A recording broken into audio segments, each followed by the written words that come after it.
Hello, everyone. You might notice my voice is a little scratchy today. It sounds so funny, like um, a young teen man who's losing his voice or changing his voice. Thankfully, I've got Tasha Salinas, who is waiting backstage, and she's going to do a lot of the talking today. So she's been on our show many times before, and she's absolutely a source of inspiration. So I'm going to bring her straight on. And whew, thank goodness we'll have a normal voice to listen to. Hello. Hello. I'm sorry to hear that your voice isn't coming in through, but you look great. Yeah, thank you. It's a funny story. Carl and I got very, very trolled a few days ago about something that I said very innocently, not trying to cause any offense at all. And it totally blew up on one of our channels. And I remember thinking to myself, it doesn't feel safe to speak. And then it's so funny. My voice is just gone. You know, it's like barely there at the moment. So who knows? But I do think what goes on for us, you know, can really manifest in quite a strong way. How are you? What's new with you? What are your updates? Because I'm sure you've been on a trip, haven't you? They always start loads of new thoughts, don't they? They do. Thank you for sharing that bit about the voice and maybe you feeling a little scared to speak. You know, I can jump into anything, and that right there resonates. Right before you kind of went into that portion, I was thinking, okay, I get to, you know, use a lot of the space more so for my voice. Every time I come on here, we have like I jokingly call it a crash landing, but it's never that. It's more of just like an abrupt stop, because the flow, once it gets flowing out of me, it's kind of hard to stop the flow of speaking. And so it's a interesting dynamic this morning. But I also love the way that you're using it to introspect a bit. You know, hey, maybe I should slow down just a minute, just let the dust settle of that post. So I hate to say it, or hate to see it. But anyway, yes. Okay. So about me, it's the morning again, and I've been awake for 27 minutes probably, and I have my coffee here. But as what happens every single time I get to come on the show, there's just this freshness, you know, because I roll out of bed and get dressed enough and don't have too much of the day to box me in. And so, yeah, last week was spring break for myself and my kiddos. And we went to Hutchinson, Kansas, and I'd never heard of that. And actually, it was Stratica, and we were 650 feet underground in salt mines. And so that was a cool story. Oh, wow. Yes, it was a cool experience. And if you'd like, there was a million things that came to mind during that trip. So would you like me just to jump in? Please do. Okay, cool. It was an interesting thing. I've got 3 kiddos, 18 and 17, and then 9. And the 18-year-old is away at college. And my life has just kind of been very, very different, as most of ours have. And I guess I just lost track of the timing. And this is her first spring break.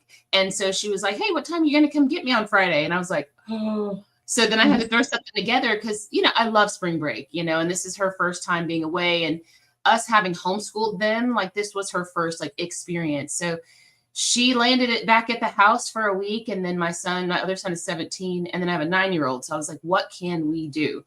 So this place in Stratica is about 3 hours away. So we got in the car and we went. And it's interesting because, I was married 20 years. I was together with this man for 20 years. We divorced and everything. The day before we left, I got to meet my ex-husband's new girlfriend.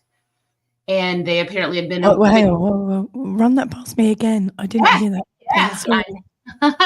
On the Friday before we went on our spring break trip to Kansas, I met my ex-husband's new girlfriend. Oh my goodness. And I say new, it's not new. It's been a few months. And it's a really cool story. And she's a great person. He and I actually we've had words because, you know, ex-husband, but it's never been vile or toxic. And I remember one of our really in-depth conversations, I let him know, I was like, I want to one day, the 4 of us, and you and your person and me and my person, maybe we can all get together. And he was like, I don't know about that. Like he was just kind of a little reserved about it. And I get it because I'm always wide open. And I just trusted if it was supposed to happen, it would happen. And so a few months ago, I noticed a shift in him and his energy toward me. And it wasn't anything bad necessarily, but just a little more colder. Then I just flippantly said one day when I had the kids with me, yeah, and I'm sure your dad probably has a girlfriend or somebody in his life. And I was going on to say something else. And at that point, the kids, like, my daughter like choked on her, her food that she was eating. And Isaiah, my son, was like, well, actually he does. And I was like, oh. So I'm nesting stories here. So follow me. So that was a few months ago.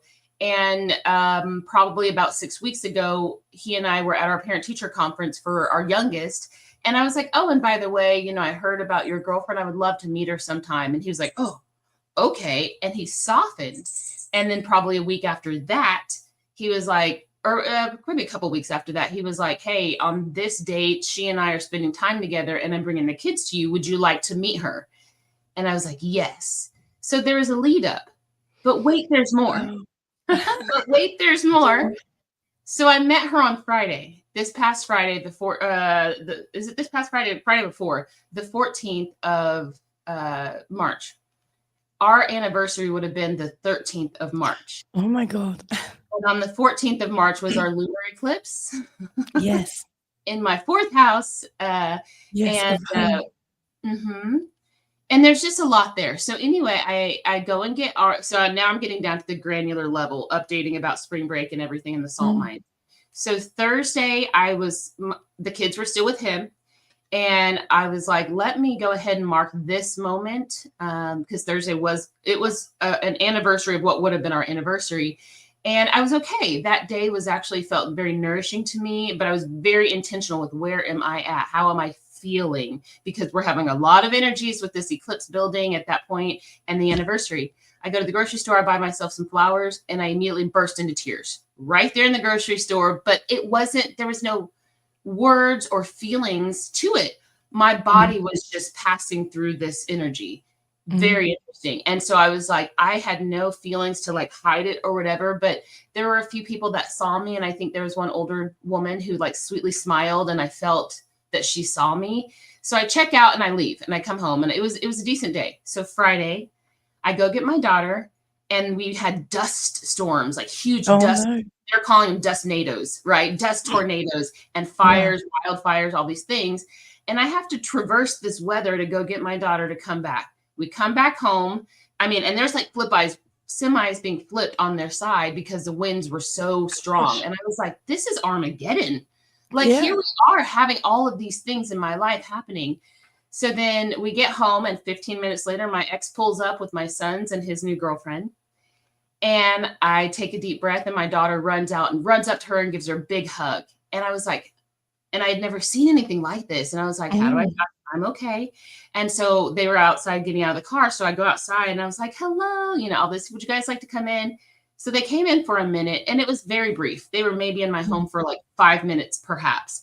But it was a very neat moment to be extremely human, but allow that divinity, that higher self to come through. And I felt a sense of serenity, but then also some weirdness, because I saw a dynamic between them that he really stood up a little bit taller. I saw a sense of reverence and respect she has for him, but then also like this mutual intimacy that he and I had never been able to experience because we were just never aligned. And so it was a brief moment, but it was a poignant moment. So they left, and then I have all three of my kids with me, and it was about dinner time, and I was like, hey, let's go to a restaurant. So we went to a restaurant. Long story short, me and my son, the 17-year-old, got into it. It was a verbal. It wasn't toxic. It wasn't yucky, but it was a knockdown, drag out. And like, we were up late into the night crying. Like, essentially, he was basically like, can you not be who you are to make me happy? And I was like, no, I will be who I am. You know what I mean? And it was just like how they got to see who I was when I was married versus who I am now, with more of this spiritual and emotional awareness of who I am. And that's kind of giving them, or it had been giving them, some cognitive dissonance. So once I was able to allow my emotions to settle, I was like, hold on, this is a big week for all of us. Even though even though I was the wife and their dad was the husband, that's their parents. And they got to see that unique interaction underneath an eclipse lunar moon, a lunar eclipse kind of thing. And that was sad. And then we went Go ahead. Go ahead. Go ahead. I was going to say, I think these lunar eclipses, and obviously we've got a solar eclipse this week. And hello to the people that are watching, by the way. As you can hear, I'm losing Hello. my voice. But we had Carl's daughter, or one Yeah. of Carl's daughters from a previous relationship, come and stay with us recently, and with the greatest will in the world for everything to go really smoothly, it's hard, isn't it, when somebody from outside of your family comes in. I Mm-hmm. mean, it must be really hard for them to step into a new family. She Yes. knew her dad before, and I'm guessing, with your children as well, that's difficult as well. How Uh-huh. to honor both parents. It's definitely a time of I can't believe my voice. You're It's right. definitely a time of reflection, isn't it?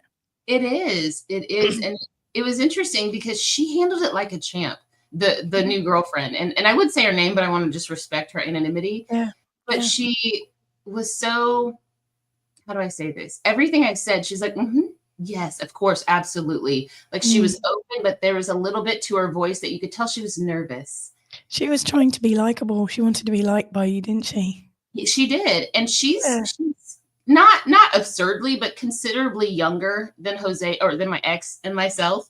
And I knew that from the kids in the conversation. And I was just like, I did everything I could in the tone of my voice to help her feel at ease. And I was like, well, thank you for agreeing to meet me, and for us to meet. And I was like, I want you to know that you're blessed. And I was like, he doesn't pick junk. I was like, he and I were together for 20 years. And I was like, if he loves you, so do I. If Oh, if that's so you're in his beautiful. life, you're in our life. And I said it very effortlessly, and I meant it very effortlessly, but I still felt it later, at the 3 a.m. in the night. So anyway, that was that. And yeah, the kiddos felt it too. And so I think it kind of came to a head, and that's Yeah. how that argument happened on that night. And so I'm thinking to myself that next morning where there was this emotional hangover, right, from all of these things. And we weren't leaving yet to Kansas. And I was like, how are we going to be on this trip, all of us together in the car, in a hotel room, underground, in these caves? Like, I was kind of concerned. But I just I chose to be very much in the moment. And it was interesting, but I got to see where I was still trying to act out old patterns of people pleasing as a mother. And that's always fun. So I got to wrestle that. But I'm getting to the point to where we went to the salt mines. I had so much anxiety before going on that trip. I even Googled to see how safe are salt mines, and there's no issue. I didn't think everything was going They're to collapse, healing, aren't they? but it was very safe, very safe. Yeah. My tummy was rumbling. And then finally we descend on the elevator down and we get there. And I was like, okay, Gaia, thank you for allowing me to be in your belly. And I Wow. got to be kind of metaphysical, kind of spiritual about it. And I was like, you are the salt of the earth. And you know me, Louisa, like I always inadvertently like always just burp out Bible verses, and you are the salt of the earth. And every quote, everything I've ever heard about salt and the value of salt, whether it's worthless or whether it's infinite, either way, it's something that's on this earth that we tend to use in some form of another as currency. And I was like, I am down here in your belly, in where you are. And they were giving us the history and all these things. And I felt Gaia, Mother Earth, like say, let me have it. Whatever you have, I will preserve your love. I will preserve your peace. Deep in the inside of yourself is where you will understand where the amplifier is within your belly. Salt is an amplifier. That's why we also put salt in like sweet things, right? Because it kind of rounds out the flavor. Tasha, that's who you are to be. And I was like, oh my gosh. So I allow myself to exhale, and then I stole a couple of salt rocks, just to hold on to my hand, because they were everywhere, like literally gravel on the floor. It's all salt rocks. And I wasn't supposed to take one, but I did. Yeah. And honestly, when I was down there, I felt like also Gaia was like, leave it all with me. And I was like, okay. And it was a wrestle. But when we came back up out of the salt mines, like 2.5 hours that we were down there, I felt I could breathe more clearly. I felt like a lot of things had changed. And when we came out from underneath the rock, so to speak, there was a lot on the news. There was a lot in the weather. There was still a lot going on in my family, but there is that sense of stability. And then, and I'm not going to go into more detail because I'll let us both talk here, my life feels transformed from that moment. Now, Wow. yes, we can talk about the eclipse, and we're in the eclipse portal. We can talk about the retrogrades and all the Yeah. beautiful energies that are at play right now. But I think I had to die to myself, go into a tomb underground, Yes. leave Yeah. some things there, come back up and start anew Yeah. while still having memories of the things that once held me back. And that's like Yeah. that rebirth process, that renewal process. So anyway, that's just a bit of like where I've been, and there are more tangible updates, but ever since then, like that literally a week ago, Mm. so many things have shifted inside of me that have allowed me just to be the speaker, the amplifier to Yeah. everything going on. Well, I'm guessing with you being the voice, and I say that quite funny, like ironically, given that my voice is so terrible today. But yeah, I'm guessing your voice gets clearer as a conduit. Mm. When you let go of all the things that have been holding you back. And what really also I find kind of comical is that your last name Salinas, like in Portuguese, that's of the salt mines. I did not know that. I think I did know that, but I didn't make the Yeah. connection. I'm sorry. I said that to you previously. That's Salina, fine. we would say Salinas, Salinas. It's like salt plains, salt mines. So it's so funny that you had some relief in the salt mine I and you're did. able to leave your stories there. Yeah. This year, I wished my ex happy birthday on his birthday, and I hadn't done that for a while. And we're both married,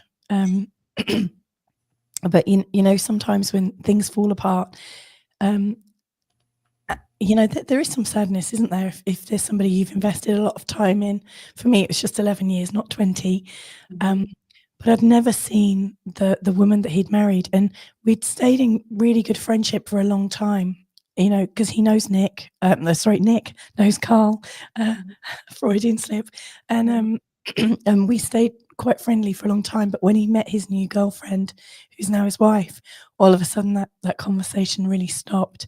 Yeah. Um, and he sent photos of them together, and it was quite a shock. Even though I'm married to Carl, we've got a family, really, Mm. really happy.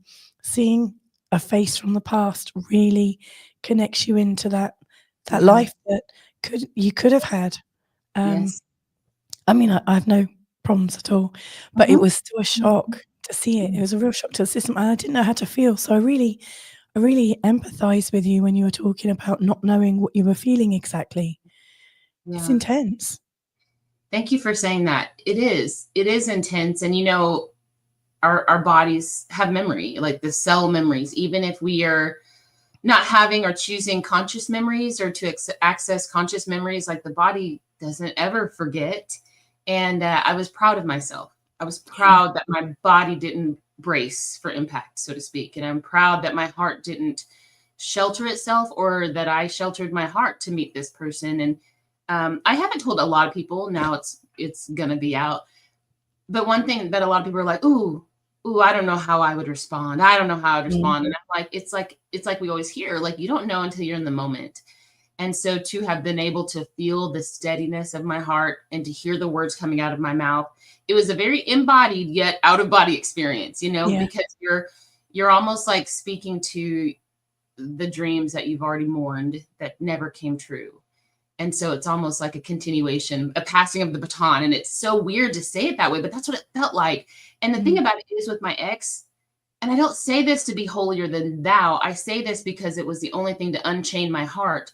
But from the start that I initiated our second divorce, because I divorced the man twice, I Oh. always wished, I've always wished that he would find someone that could love him the way that he needed. Because Mhm. again, our styles just weren't meant to be forever.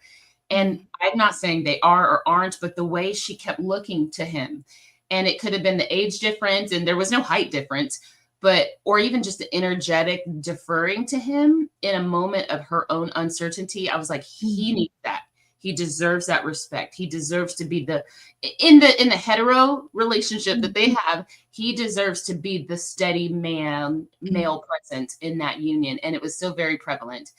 And so I said a few things, personal things that really bolstered all of us, and in the moment.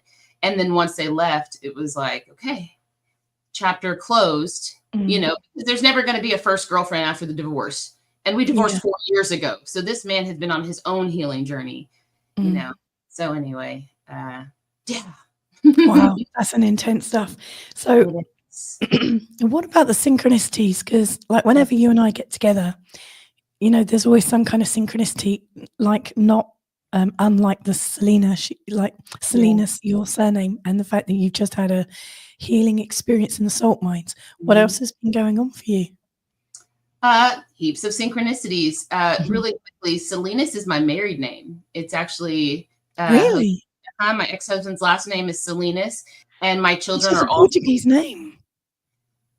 I am Portuguese. My dad's Portuguese. My Portuguese last name is Leitão, suckling pig. Yeah. So yeah, and interesting synchronicity. There's a Salina, Kansas, but my kids are like Salina, Kansas. I'm like, well, they pronounce it Salina, but we know it's Salina. You know, being silly. And then also, I used to live in Salinas, California, as a child. So there's some fun little syncs there. That's that. So other synchronicities. Oh, Vivian. Thanks, Vivian. I kind of like the horsey sound in the voice. It's just a different scratch. It's really nuts. I can't believe it. I just keep laughing at myself because it just sounds so odd. And you don't have a sore throat or anything. It's just the voice. That is just my voice. I have got a sore throat, and I took to bed last night in like shivers and shakes, like fluey. So that's why I'm all wrapped up today. But what was I going to say? I've forgotten now. Like I'm in the middle of doing all of my forecasts for the week ahead and for the month ahead. So I'm actually going to use an AI avatar.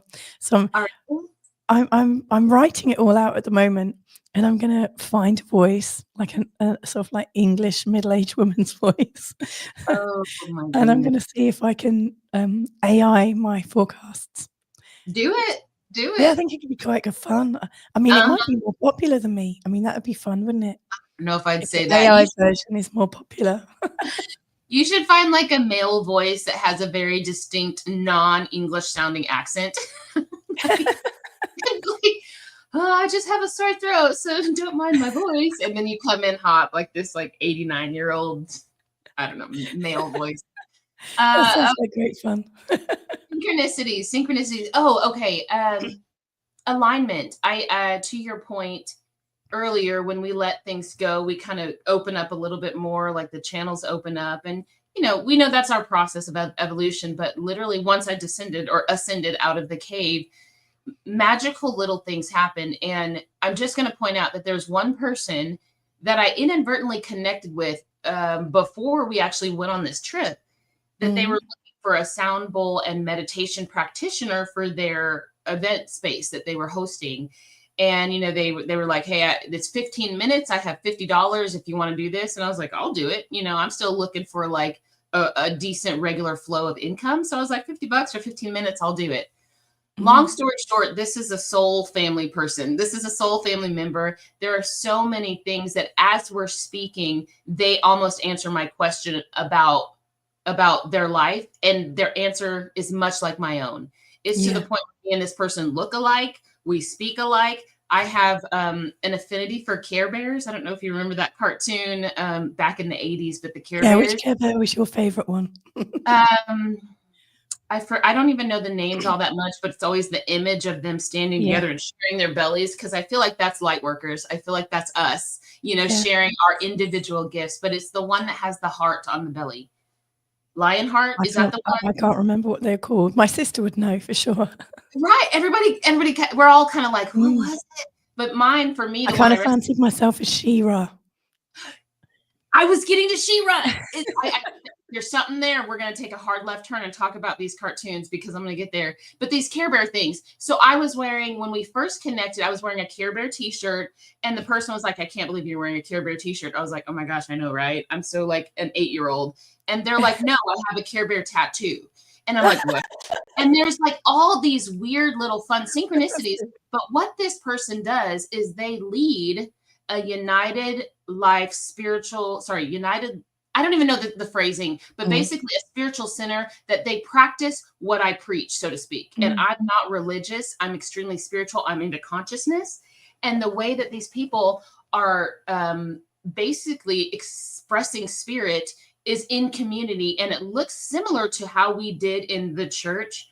But again, that's not my current paradigm nor my belief. I believe, we can all get to inner peace through any avenue that we choose to, but to be able to really be who I am in community with people who I inadvertently believe along the same lines of everything is always a yes and love and welcome is just so new. So I'm in this sense of like cognitive dissonance that you want to hear my voice. You want to hear everything that comes through. And I go and I played the sound bowls. And then later that afternoon, I'm in the leadership meeting. All of a sudden, I'm hosting the open house and the installation of the reverend of this place. And I get to help rewrite the first draft of the bylaws for this entity organization. It's powerful. And it's been around for years and years, since the 1800s. What I'm hearing there is, as you were completely being yourself and you stepped in to meet with them, they recognized you. They recognized you by energy. Absolutely. They felt you. And that was weird. Vivian saying, I had all the Care Bears in a little house just for them. That's so sweet, Vivian. I love maybe that. we lived in there. Maybe we were at one point we were the little Care Bears living in Vivian's house. That's a nice thought, because Vivian would totally look after them for sure. I know Vivian personally. We're coming to the end of the show, and I need to just put a shout out to we're having a summit this weekend on the Saturday and the Sunday. So Saturday the 29th and Sunday the 30th.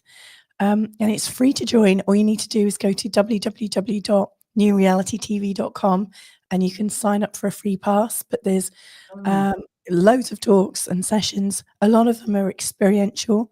1, 2, 3, 4, 5, 6. Yes, there's a load. So there's 12 different healing events that you can participate in. So if you're interested, please do go to New Reality TV and sign up. And we'll see you there. But some final thoughts then. We've got 2 minutes left. Is there anything else you'd like to share with us? Yeah, I would love to end it with the Everyone's got Care Bears. Oh, Black Moon Jesus, it's so nice to see you. I don't remember the elephant Care Bear at all. I'm gonna have to look this up. They had different iterations, like they kept adding to the family. And that's the kind of the thing that I would love to draw on as we close, is the imagery of all of these Care Bears, whether we remember what they look like or not, whether they look like bears or elephants or lions or any, that's us. And I do believe that all of us have this like warm harmony in our hearts of the Care Bears, because I believe that that's what we're meant to do. We're meant to really shine from the inside out, and your color and my color and your expression and my expression and all the things create the rainbow. And we always hear about the colors of the in-between and the ones that are harder to identify. And I truly believe as we all shine from our hearts, the music that comes out is a beautiful, beautiful melody, harmony, and at times maybe cacophony of chaos. Yeah. But yet it's all expression of who we actually are. And so with that, I feel complete. I love me a Care Bear, and I'm happy to be it. Thank you so much for coming today. And thanks to everyone that was joining us and listened in. I mean, I really, really feel touched by that story, because, and I'm pretty sure everyone that's listening has been in a relationship and then experienced, the difficulty and all of the rearrangements and reintegration as it changes. We're going to have to go now. So thanks very much. And thank you to everyone that's joined us today, and hopefully catch you all real soon. Gotta go. Love you. Bye.